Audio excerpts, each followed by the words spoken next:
Komuna e Shtimes në Kosovë ka hapur një tender të pazakontë. Ajo do t'i dërgojë në deti dhe banja familjarë të dëshmorëve dhe veteranëve të luftës së Kosovës.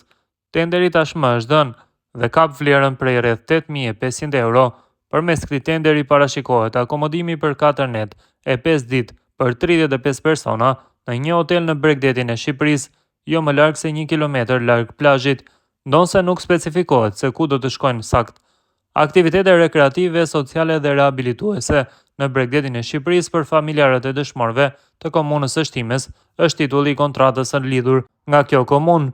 Në çmim përfshihet edhe transporti nga Shtimja për në Bregdet dhe Anasjeltas dhe ushqimi në 3 racione.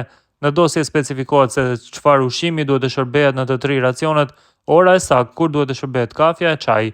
Mëngjesi, menuja e mëngjesit përfshin supën, çajin, qumshtin, vezë, salciçe, gjalp të ndryshëm dhe ekuivalent, ndërkohë menuja e drekës, gjella të ndryshme kalorike, sallata të ndryshme, ëmbëlsirë, pije të gazuara, lëngje dhe ujë. Sa i përket darkës, përfshin fileto pule, pleskavicë, peshk, patate të fërguara, pica, bukë misri të përgatitur me qumësht, makarona me sos, çaj ose kafe.